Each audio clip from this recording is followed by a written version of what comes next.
The twin suns of Alarion rose over the wide metal plains, covering the sky in silver light. The mining colony of Varan Base came alive with noise and motion. Machines rumbled across the dust, and workers began their long shift under the burning heat.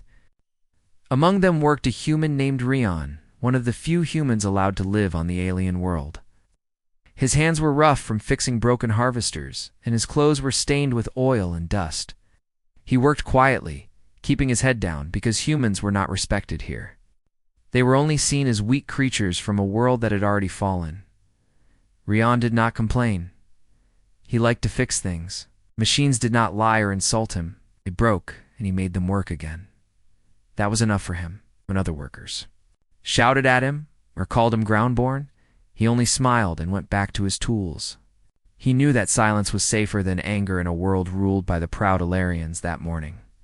The sky was calm until a thunder-like roar shook the ground. Everyone looked up. A bright shape was falling from the clouds, leaving a burning trail.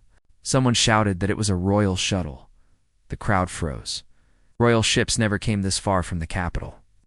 The ship hit the sand far beyond the ridge and vanished behind a wall of dust and fire. The Alarian guards ordered everyone to stay back, but Rian grabbed his small oxygen pack and ran toward the crash. His heart pounded as smoke filled the air. He heard no other steps behind him. The others were afraid to go near a royal ship, but Rian was not thinking of laws. He was thinking that someone inside might be alive. The wreck lay twisted among broken stones, half buried in dust. Flames licked the metal. The royal emblem of the Alarian Empire shone faintly on the hull. Rian forced the door open with a broken rod, the heat burning his gloves. Inside, he found a small group of guards lying unconscious. Then he saw her. A young alien woman lay strapped to a seat, her silver hair wet with blood. Her breathing was weak. Her skin, normally pale blue, like all Alarians, had turned dark near her wound. Rian pulled away the bent metal and tried to wake her. She opened her eyes for a moment, their color like bright glass. She whispered something he could not understand and fell silent again. Rian tore his shirt and pressed it against her wound. Her blood shimmered with strange light, but it did not stop flowing. The wound was deep, and the air smelled of burned wires. He searched for a medkit and found a shattered case. Nothing inside could help her. He carried her out of the wreck and into the open air. The other guards were still down, gasping for breath. A medical craft arrived a few minutes later. The alien doctors ran toward the princess and began their work. Rian stepped back, his hands red with her blood. One doctor noticed him and shouted at him to leave. Rian did not move. He asked if the girl would survive. The doctor replied coldly that she had been infected by an alien virus that spread through her wound. The virus had killed hundreds of their kind before. The medicine could not stop it. The doctors loaded her onto a stretcher and moved her inside the craft. Rian followed and tried to help, but they pushed him away. One doctor pointed at his Hume badge and said that his kind had no place in royal healing rooms. Rian was about to step back when he saw the princess shivering violently, her skin turning almost black. He knew she was dying. Something inside him refused to let her die in front of him. He turned to the head doctor and said he could help. The doctor laughed and told him that human blood was too weak and impure for the royal body. Rian said he did not care about rules. He said that maybe human blood could fight the infection because it was not like theirs. The doctor shouted that it was foolishness. Rian stepped closer and told him to try. The princess had minutes left. What harm could it do? The doctor hesitated, then gave in. They placed Rian beside the princess and set up the machine. As the tubes connected, Rian's heart beat faster. The machine began to hum. His red blood mixed with her blue veins, glowing faintly as it flowed. The monitors flashed with strange symbols. The doctors held their breath. Minutes passed. The shaking stopped. The color began to return to her skin. The machines showed that her pulse was stable. The virus level dropped. The doctor stared at the screen in disbelief. He whispered that it was impossible. Rian sat weak but awake. He asked if she would live. The doctor nodded slowly. The human blood was doing what Alarian medicine could not. When the ship reached the capital medical tower, Soldiers surrounded Rian. They said he was not to leave until the queen's order. Rian did not understand. He had only tried to save a life. He was taken to a small room and told to wait. Was too tired to argue. Hours later, a woman in a shining blue robe entered. She introduced herself as Advisor Laren, sent by the royal family. Laren told Rian that the person he had saved was Princess Nira, the only child of Queen Selra. She said the royal court was shocked that a human worker had saved the heir to the throne. The doctors had confirmed that the virus inside her had been destroyed completely. The Empire had tried for years to make a cure, and a single human had done it by chance. Rian said he had not done anything special. He had only wanted to help. Laren smiled slightly and said that his blood had done more than he could imagine. Rian was given clean clothes and moved to a guest room. Through the window he could see the shining towers of Alarian's city, floating above clouds held by magnetic force. It was the first time he had seen beauty in this world. The city looked peaceful, but he knew the royal court must be full of whispers. A human saving a princess was not something they would easily accept. 3 days later, the door opened and Princess Nira herself stepped inside. She was pale but standing, her silver hair tied neatly. She smiled at him and thanked him in her soft voice. Rian was surprised that she came alone without guards. She said she wanted to see the man whose blood now flowed in her veins. Rian bowed awkwardly, not knowing what to say. She laughed gently and told him not to kneel. He had already given her more than anyone ever had. She asked him what it was like to live among her people. Rian told her honestly that it was not easy. Most Alarians saw humans as a dying race. Nira listened quietly. She said she had always been told that humans were fragile and small-minded, but now she knew that was not true. Rian told her that humans had always been survivors. Even when their world burned, they kept fighting. Maybe that spirit was what made his blood strong. For a while, they talked like old friends. Nira told him that her mother, the queen, had ordered the Royal Science Council to study his blood. They wanted to know how it had healed the infection. Rian said they could take what samples they needed, but he wanted no reward. He had not done it for fame. Nira said that was why she trusted him. When she left, Rian felt strange. He had saved her life, but he feared that his blood had started something greater. The Empire had always looked for power. If they found strength in human blood, they might not use it for peace. He tried to push the thought away and focused on his work again, fixing machines in the lower city. Still, his name spread across the Empire. People began to call him the Red Healer. In the royal palace, the queen listened to reports with calm silence.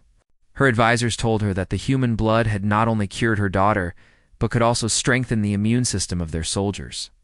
The queen said nothing for a long time. Then she ordered that the human be brought to her when the time was right.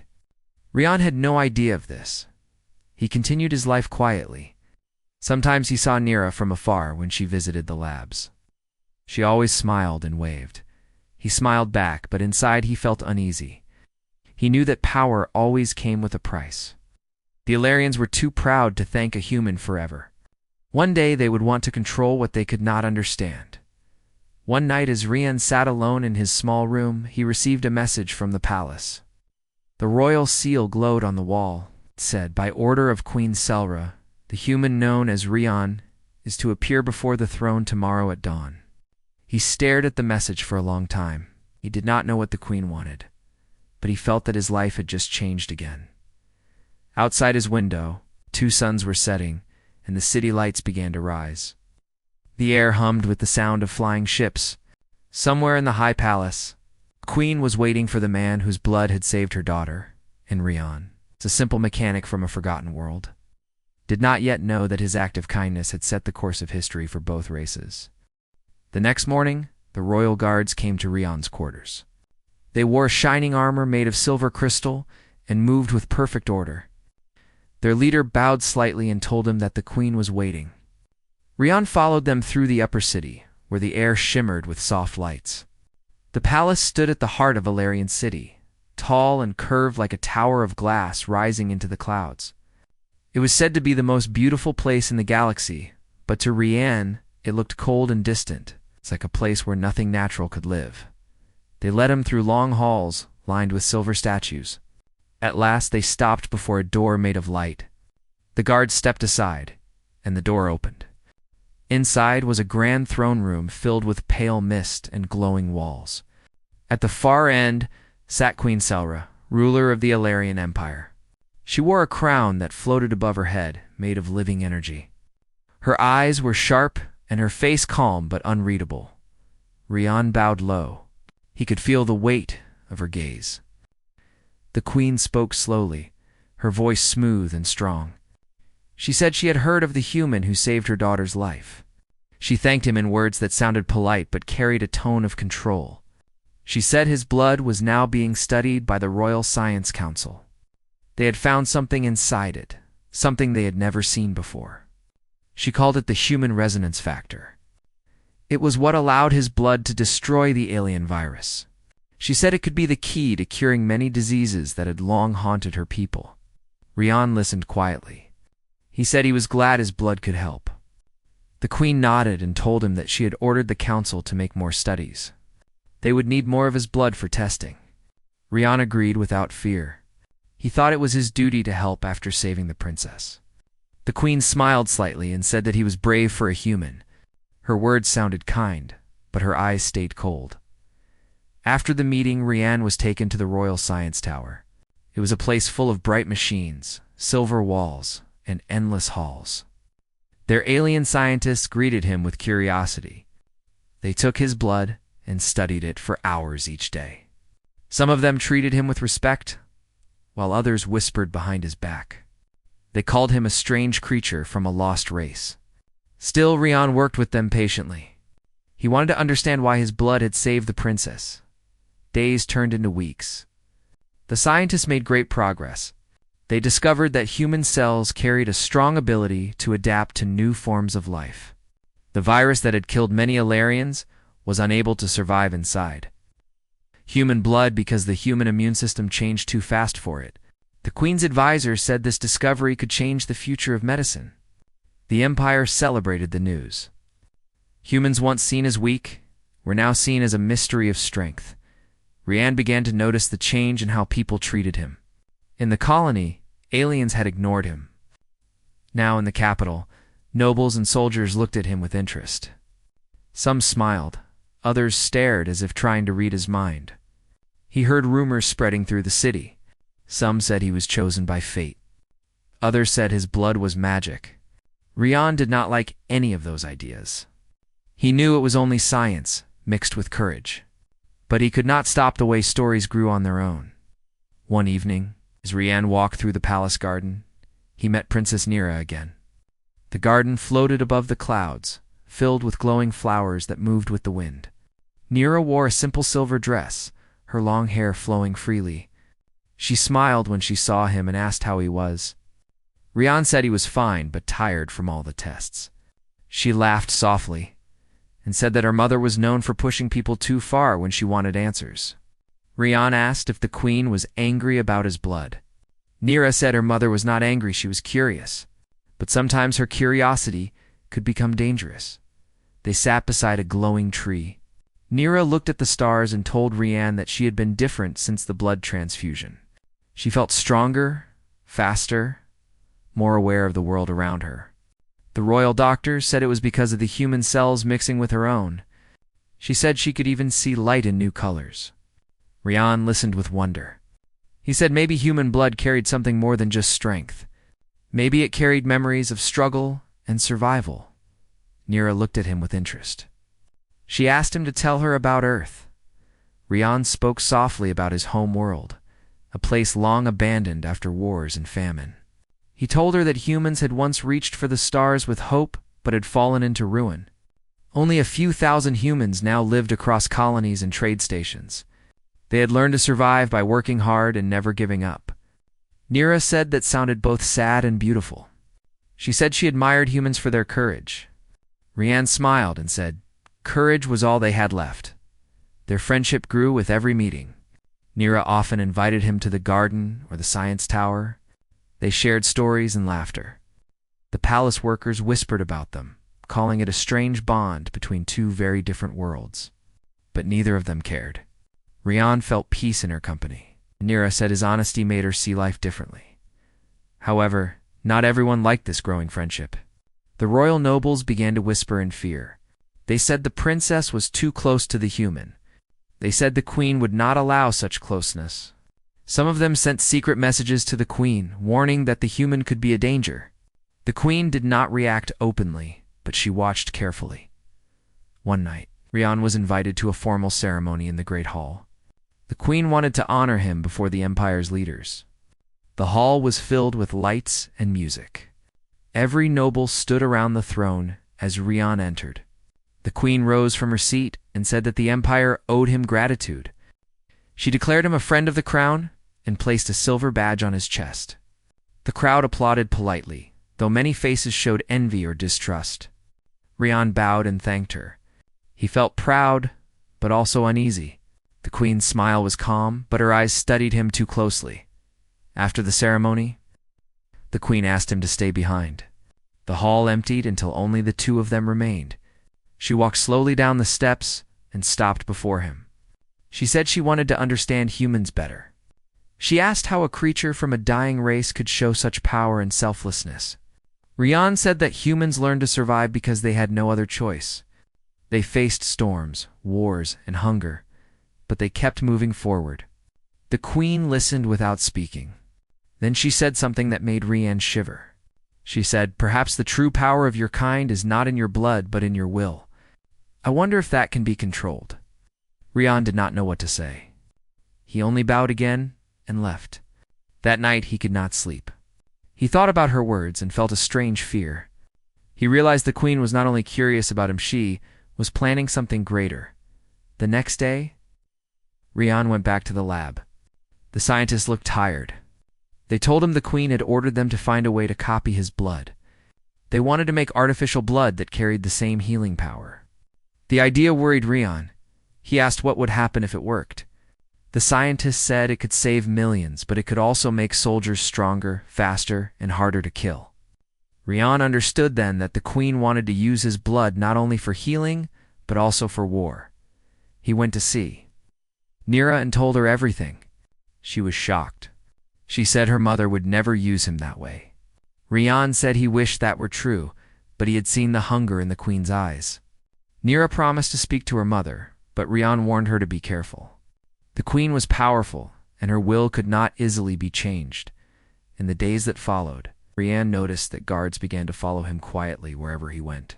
They said it was for his safety, but he knew it was to keep him under watch. He also noticed that some of the scientists were afraid to talk freely when he entered the room. Something was happening behind closed doors. Meanwhile, rumors spread across the empire. People said the queen had found a way to make her army invincible. Others said the blood of the human was the key to eternal life. The name of Rian became a symbol of hope and fear at the same time. Some humans on other worlds sent him messages, calling him a hero. But Rian felt no pride. He only felt trapped inside a web he did not understand. One evening, as he stood by the balcony of the science tower, he saw the royal fleet flying above the clouds. The ships were preparing for something big. The city below glowed with energy. Rian sensed that the empire was about to change forever, and his blood was at the center of it. That night, a shadow moved outside his room. The door opened quietly, and Princess Nira entered. She looked worried. She told him her mother had ordered that he be moved to a secret facility far from the city. The queen said it was for advanced research, but Nira had read the hidden orders. The queen wanted to take his blood completely and make a source from it. Rian stood in silence. He understood now what the queen truly wanted. Nira grabbed his hand and said they had to escape before dawn. Rian looked into her eyes and saw fear and courage mixed together. He nodded. He knew that staying meant becoming a prisoner of his own gift.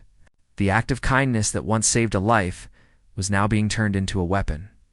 As the night deepened, the two of them began to plan their flight.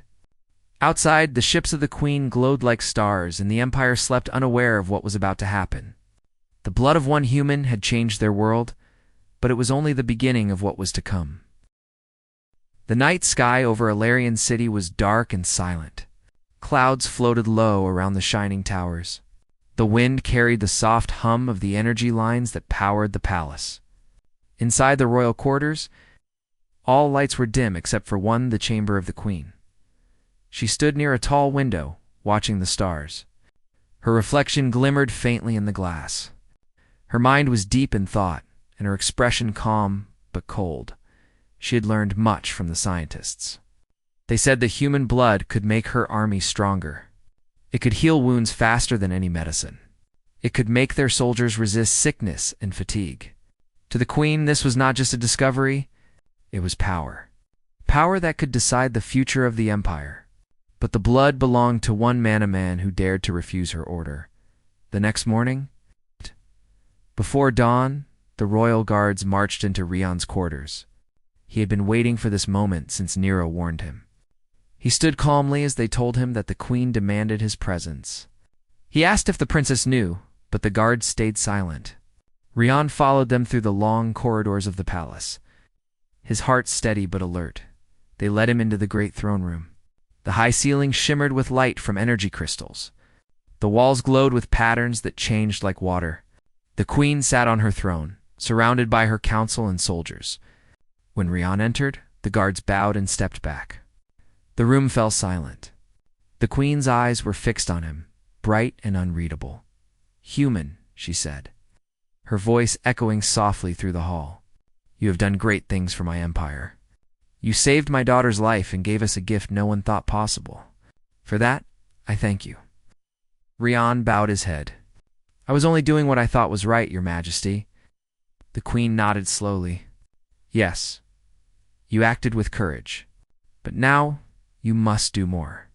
My scientists tell me that your blood holds the key to saving millions. Diseases that have destroyed our colonies could be erased forever. I want you to give your blood freely so that we can help our people." Rion raised his eyes. "I have already given my blood, my queen. I will not refuse to help again. But I will not give it for war." The queen's expression hardened. "War? You think I seek war?"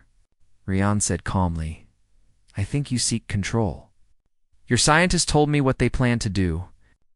They want to use my blood to make stronger soldiers. That is not healing. That is creating weapons."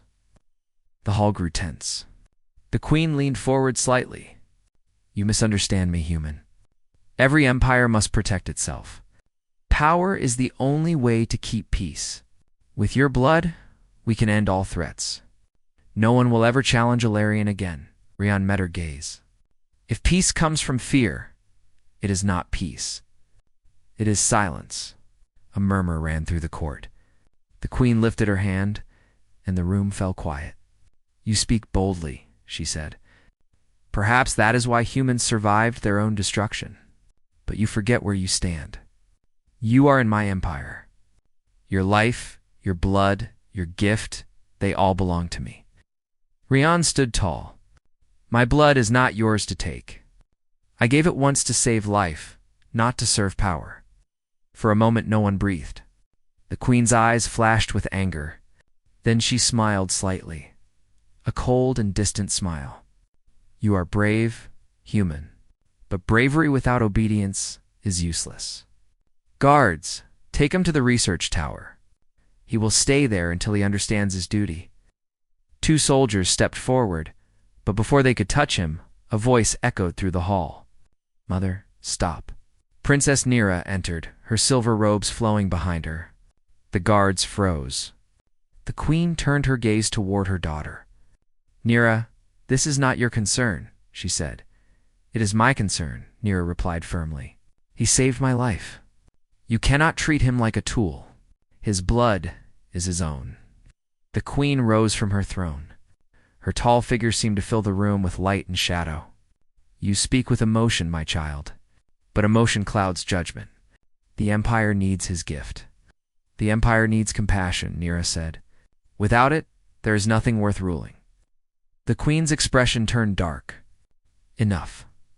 Leave this hall. You are still recovering. Do not test my patience." Nira stepped forward. "Then you will have to punish me too, because I will not let you harm him." The queen stared at her for a long time. The court stood silent, afraid to move. Finally, the queen spoke in a quiet voice. "Take them both. The princess will see what happens when mercy stands against duty." The guards hesitated. None dared to touch the princess. The queen's voice rose. I said, take them. But before the guards could move, Nira grabbed Rion's arm. A bright light flashed from a small crystal hidden in her sleeve. A blinding wave spread through the room. The guards stumbled back, covering their eyes. In that instant, Nira and Rion ran through the open door. The queen shouted for her guards to stop them. But the doors sealed behind the fleeing pair. They raced through the long corridors of the palace. The alarms began to sound. Blue lights flashed across the walls. Rion followed Nira as she led him through a hidden passage behind the statue hall. How do you know this way? He asked. She said, my mother built secret routes in case of attack.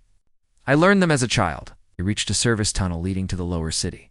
Behind them, footsteps echoed. The royal guards were closing in. Nira pressed a code into a glowing panel, and a door opened to a hidden hangar.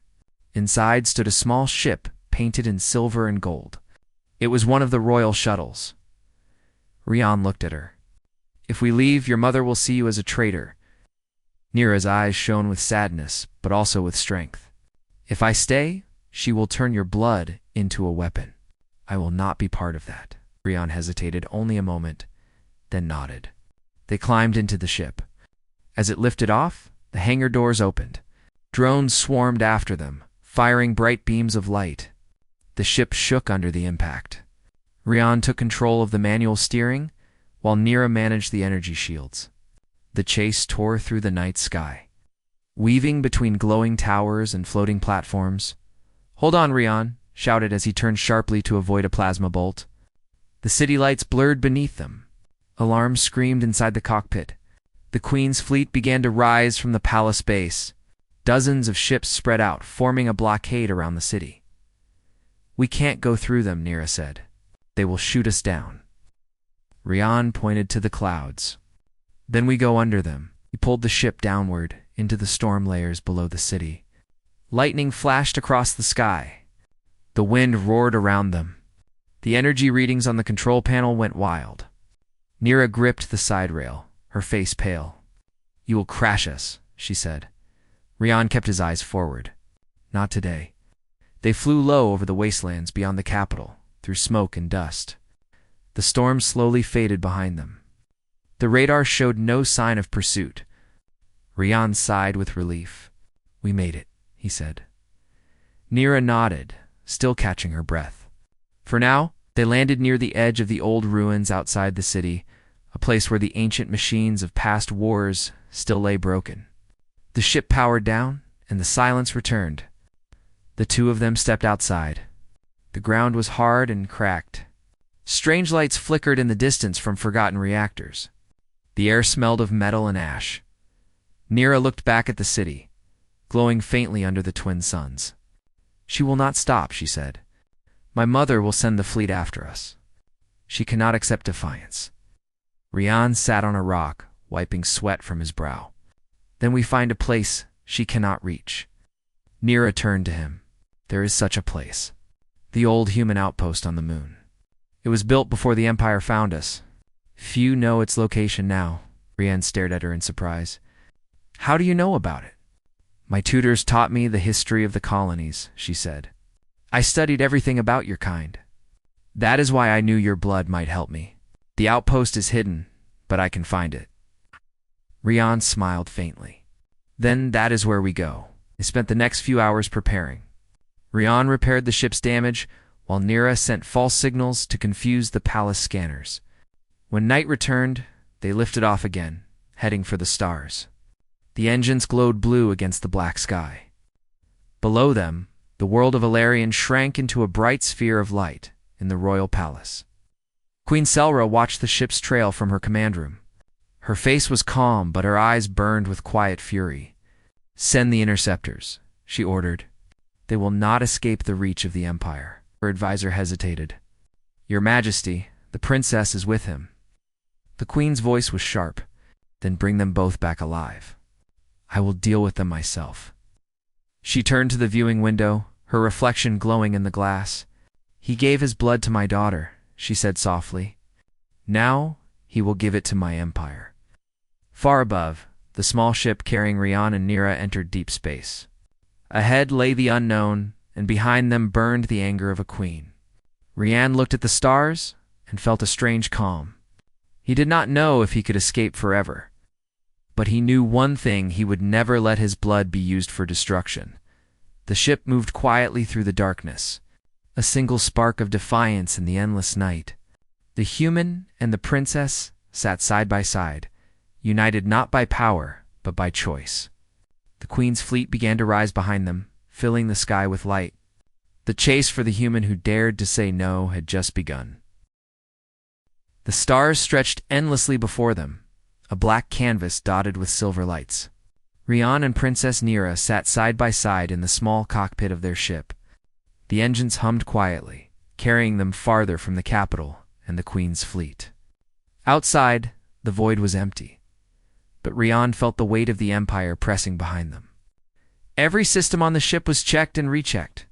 The princess had some knowledge of navigation, but Rian handled the controls with careful precision. They both knew that a single mistake could end everything. Nira leaned forward, watching the distant lights of the pursuing fleet fade behind the clouds of the outer atmosphere. "They will not stop," she said quietly. Her voice carried worry, but her eyes were steady. "My mother will follow us to the edges of the galaxy if she must. She does not accept disobedience." Rian glanced at her. "We will not outrun them forever, but we can outsmart them. You taught me what you know about your mother's strategies. We can use that to our advantage." Nira nodded. "There is a path few ships know, a series of hidden worm gates built during the early years of the Empire. Only a few are mapped in secret. If we can reach the first gate, we can disappear." Rian tightened his hands on the controls. "Then we go there. We cannot wait." For hours they maneuvered the ship through asteroid fields and uncharted space lanes. Each turn, each adjustment required careful timing. Occasionally, sensors picked up distant scans from Queen Selra's fleet. They fired warning beams, but Rian and Nira used the ship's energy shields to hide their trail. Every narrow pass through a cluster of floating rocks became a chance to slip further away. Finally, they reached the first worm gate. The structure floated silently in space, glowing faintly with an ethereal blue light. Ancient symbols pulsed along the edges, signaling its dormant power. Rian studied the control panel. "I have never seen technology like this," he admitted. "It is older than the Empire itself." Nira placed her hand on a small crystal embedded in the gate. "The keys to these gates are tied to a genetic signature," she explained. "Only a being of alien blood can activate it completely. But if I assist, it will work." She pressed a combination of gestures and symbols, and the gate flared with light. A portal opened, stretching across the void like a liquid mirror. Rian swallowed and looked at the light. "Are we ready?" Nira nodded. There is no turning back. They flew the ship into the worm gate. Light surrounded them in waves, bending space and time around the vessel. The stars became streaks, then vanished entirely. The hum of the engines changed pitch. Rian felt his stomach tighten, but he focused on holding the ship steady. Moments later, they emerged into a quiet region far from known space. The distant glow of Valerian City was gone, replaced by the faint lights of ancient human colonies scattered across moons and asteroids. Rian exhaled. "We made it." Nira looked at him with relief. "For now. But we cannot stay here long. My mother will find the way if we rest too long." Rian nodded and steered the ship toward one of the old outposts. It was a human installation, abandoned decades ago when the Empire had begun its expansion. The facility was hidden inside a crater on a small moon. Its metal walls were covered with dust and time. But the docking bay still functioned. As they landed, Rian and Nira explored the outpost.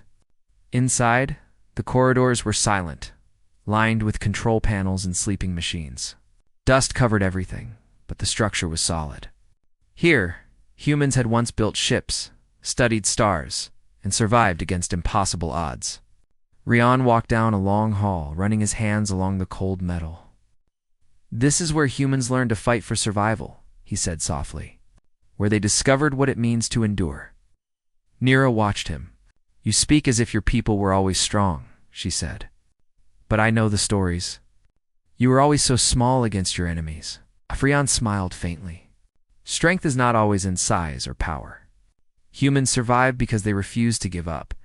They use their minds, their courage, their compassion. That is what my blood carries. Not magic, not force. Just the will to keep going, even when everything seems lost. Nira thought about that. Then that is why your blood healed me, she said. Because you did not give it as a tool. You gave it because you wanted to save me. Rian nodded. Yes, that is the secret. Healing comes from choice, from heart. A gift forced becomes a weapon. A gift given freely becomes life. They spent the next day exploring the outpost. Rian activated old systems, testing the remaining life support and communication arrays. The facility hummed back to life slowly, responding to his adjustments. Nira studied the maps and data stored in old memory cores. She discovered navigation charts showing hidden human colonies and trade routes that had long been forgotten.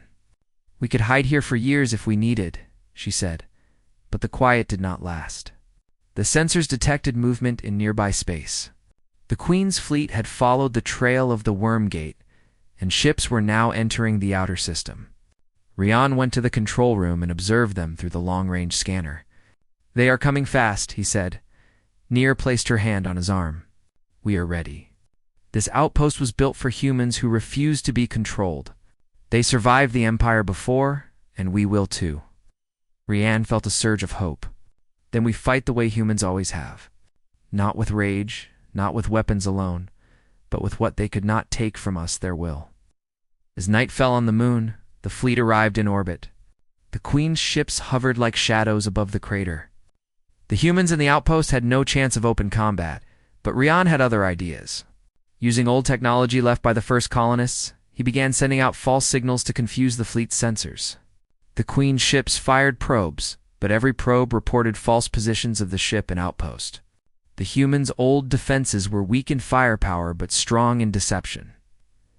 Inside the outpost, Nira and Rian prepared for the next move. They modified energy shields, repaired the communication array, and set small decoys in space. Rian worked tirelessly.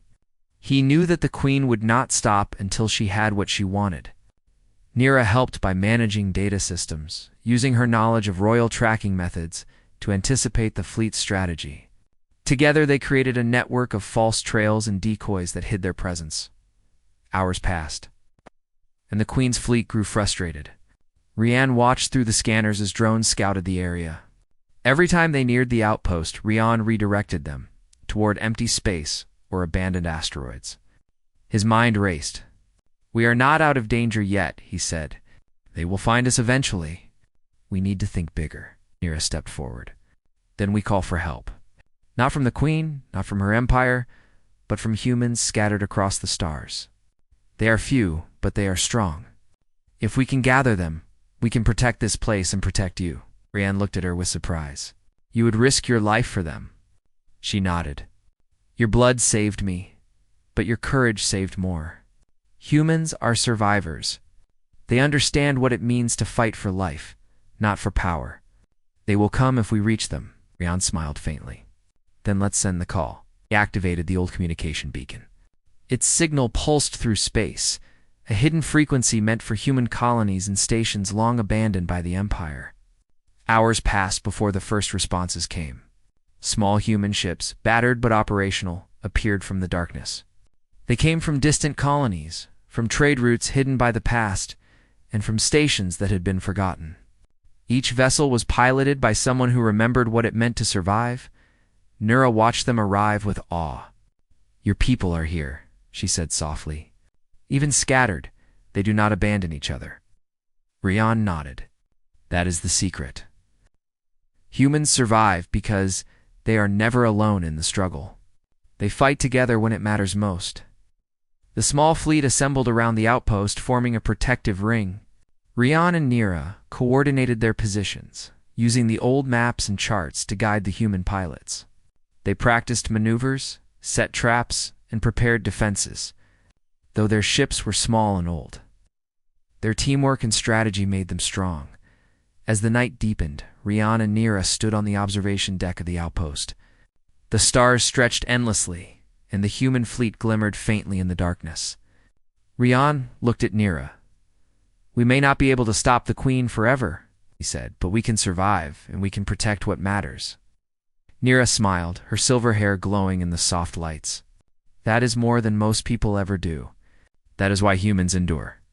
For the first time, Rian felt hope.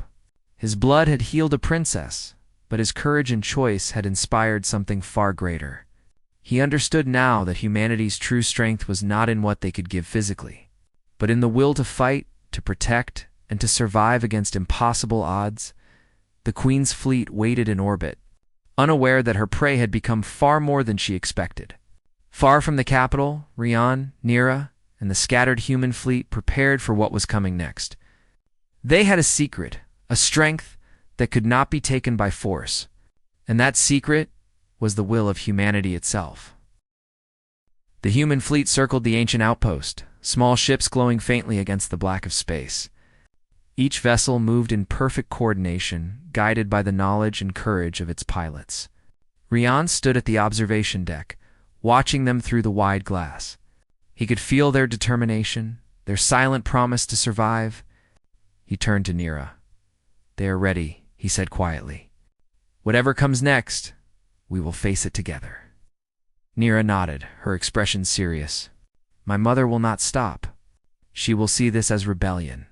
But we do not fight for rebellion. We fight to protect life." Her silver hair shimmered in the faint lights of the outpost. "Your blood saved me, Rian. Now we have a chance to save much more than just one life." The first strike came at dawn. The Queen's fleet appeared from the distant edge of the system, their massive ships cutting through the void with powerful engines. They moved in formation, ready to strike with precision. The sensors of the outpost detected them immediately. Alarms rang, and the human ships shifted into defensive positions. Rian moved quickly, coordinating the older vessels with improvised signals, guiding them to key points where they could intercept the enemy without being destroyed. Nur activated the outpost's hidden energy shields. The glowing barriers formed a dome around the facility and the human ships. Plasma beams and missiles struck the shields, bouncing off with sparks of light. Rian and Nira worked in perfect coordination, directing the defenders, predicting the Queen's maneuvers, and preparing the fleet for every strike. The Queen's flagship appeared at the center of the fleet. Its hull gleamed with power and authority. Queen Selra herself stood on the bridge, her eyes cold and calculating. She watched the outpost below, noting the number of ships in the formation. She raised her hand, signaling her fleet to advance. "Bring them to me," she said. "Alive, I will make the human understand his place." Rian looked at the scans. The flagship was large, heavily armored, and faster than any human ship. Nira's hand rested on his arm. "Do not fear, Rian. They may be stronger, but we have courage and strategy. That is something no amount of armor can defeat." The first wave of attackers came through the outer perimeter. Rian guided the human ships to hit the weak points in the Queen's formation. Small, explosive drones, left over from the old colonies, were launched and hidden in asteroid debris. The Queen's fleet was forced to slow down to avoid collisions. Every maneuver the humans made confused the attackers and gave them a small advantage. Rian realized that the Queen underestimated the humans' coordination. Her soldiers relied on power and size, assuming humans were weak. But humans were clever, adaptable, and willing to risk everything to survive. He smiled faintly. "This is what it means to fight without fear," he said. "This is why humans endure." Hours passed with continuous skirmishes. The Queen's fleet fired repeatedly, but the human strategy prevented any major losses. Energy shields absorbed the damage and decoys redirected attacks. Nira monitored the scanners, sending precise signals to each ship. Her calm guidance inspired confidence. The human pilots, though fewer in number, became a single living force, moving as one mind with the will of survival guiding them. Finally, Queen realized the fleet could not break through. She raised her hand, stopping the advance. "Enough," she said aloud. Let them see reason, her voice carried across the void through communications. Human, come forward. You have shown cunning, but you cannot hide forever. Come to me willingly. Rian stepped forward. What do you want, Your Majesty? The Queen's voice was firm. Your blood is valuable. Your knowledge is valuable. I offered you the Empire, but you refused. Now I offer you a choice. Return with me, or I destroy this outpost and every human who protects you. Rian looked at the human fleet surrounding the outpost. None of them wavered. He looked at Nira, whose eyes were steady, and he understood something important. This was not just about him. This was about the survival of his people and the trust he had inspired. I will not return, he said calmly. My blood is not a weapon. My people will not be slaves to fear. You may have power, but you cannot command what you cannot control. The Queen's eyes flashed. Bold words, she said. Do you think your courage can save you from the Empire? Nira spoke. It already has. Strength is not in fear or control. Strength is in choice, and we choose life, not destruction.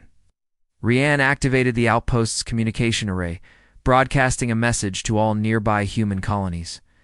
His voice was calm, firm, and carried across space. The Queen seeks to turn my gift into a weapon. She will not stop until she takes what she wants. Any human who can respond, come now. Protect life, not power. The response came almost immediately. Ships appeared from the darkness, joining the fleet around the outpost.